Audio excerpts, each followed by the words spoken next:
അവിടെ കഴിഞ്ഞ ദിവസം സോഷ്യൽ മീഡിയ ബാൻ ചെയ്തതിനാണ് ഒരു രാജ്യം മുഴുവൻ പിള്ളേർ കത്തിച്ചത്. സോഷ്യൽ മീഡിയ ബാൻ ചെയ്തതിനല്ല, പിന്നെ ശ്രീലങ്ക, ഇന്തോനേഷ്യ, ബംഗ്ലാദേശ് ഇവിടെയൊക്കെ ഇതിന് മുന്നേ ഒരു പ്രൊട്ടസ്റ്റ് കാര്യങ്ങൾ നടന്നിട്ടുണ്ട്. അതെന്താണെന്ന് വെച്ച് കഴിഞ്ഞാൽ കറപ്ഷനെതിരെ അവിടുത്തെ ആളുകൾ പ്രതികരിച്ചതാണ്. അപ്പോൾ ആ പ്രതികരിച്ച പോലെ ഇവിടുത്തെ നേപ്പാളിലെ ആളുകൾ അതൊക്കെ കണ്ട് അതിനൊരു മോട്ടീവ് ആകും എന്നുള്ള നിലക്കാണ് അവിടെ സോഷ്യൽ മീഡിയ ആപ്സ് ബാൻ ചെയ്തത്. പക്ഷെ എന്താ കോമഡി എന്ന് വെച്ച് കഴിഞ്ഞാൽ ഈ ബാൻ ചെയ്യുന്നതിന് മുമ്പ് ഇവരെ ഈ വീഡിയോസ് കാര്യങ്ങളൊക്കെ കണ്ടിട്ടുണ്ടായിരുന്നു. അപ്പോൾ അത് കണ്ട് അതിനൊന്നിച്ച് ഈ ബാനും കൂടി ചെയ്ത സമയത്ത് പിള്ളേർക്കും കളഞ്ഞു. പിള്ളേർ പറഞ്ഞാൽ ജൻസി പിള്ളേർ നീ കണ്ടിട്ടില്ലേ? പുതിയ പിള്ളേരാണ് ചെയ്യുന്നതല്ലോ. അതാണ്, അതായത് ചെറിയ മുട്ട വീടിനോടുള്ള പിള്ളേരാണ് ഈ കംപ്ലീറ്റ് കാര്യങ്ങൾ അടിച്ച് നിരത്തി പാർലമെന്റ് അടക്കം പിടിച്ച് കത്തിച്ചത്. അതിന്റെ ഏറ്റവും വലിയ കാരണം എന്താ അറിയോ? കാരണം എന്ന് വെച്ച് കഴിഞ്ഞാൽ അവിടെ ഒരു വണ്ടി വാങ്ങുന്നുണ്ട് 300% ടാക്സ്. ഇപ്പൊ റീസെന്റ് ഒരാൾ പറഞ്ഞു അപ്പോഴാണ് നോട്ടീസ് ചെയ്തത്. ഇപ്പൊ ഇതിനിടയ്ക്ക് ഒരു ക്ലൈന്റ് പറഞ്ഞു.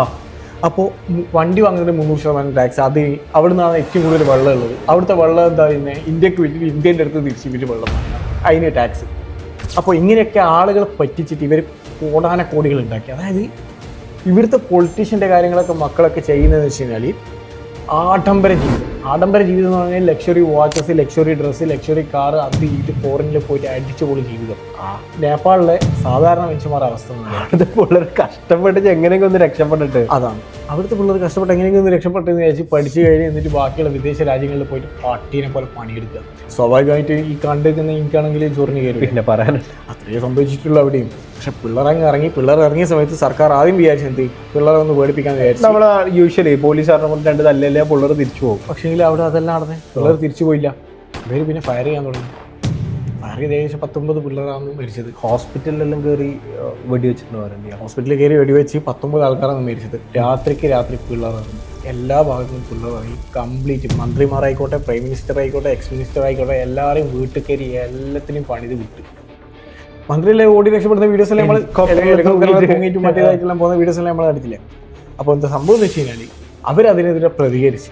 ഇപ്പോൾ നമ്മുടെ നാട്ടിലാണെങ്കിൽ ഞാൻ ആലോചിക്കട്ടെ, റാഫേൽ തട്ടിപ്പ്, പിന്നെ മറ്റേ ഇലക്ട്രിക് ബോണ്ട്, പിന്നെ മറ്റേ അദാനി എന്തായാലും പോർട്ടിൻ്റെ ഇത്രക്കാര് അഴിമതി നടന്നിട്ടും നമ്മൾ എന്തെങ്കിലും ചെയ്തില്ല. ഇല്ല. അതാണ് നമ്മൾ ഓരോ തമ്മിലുള്ള വ്യത്യാസം. നമ്മുടെ നാട്ടിലിപ്പം അങ്ങ് താനൂസ് വരെ വന്നിട്ട് വോട്ട് ചെയ്തിരിക്കും. കള്ള വോട്ടിലാണ് ഇപ്പോൾ അവിടെ ഭരിക്കുന്നത്. അതുവരെ പുറത്തിറങ്ങിയിട്ടും ആരെങ്കിലും ഒരു അക്ഷരം മുന്നിയ ഇല്ല. അതാണ് നമ്മളും അവരും തമ്മിലുള്ള വ്യത്യാസം. ഇപ്പം നമ്മുടെ നാട്ടിൽ ഇങ്ങനത്തെ ഒരു കാര്യം നടക്കില്ല എന്ന് തോന്നുന്നു. എൻ്റെ ഒരു അഭിപ്രായത്തിൽ ഒരിക്കലും ചാൻസ് ഇല്ല. നമ്മളെ പിള്ളേർ ആരെങ്കിലും ഇറങ്ങും. നിങ്ങളെ അഭിപ്രായം എന്താണെന്നുള്ളത് നിങ്ങൾ പറയാം.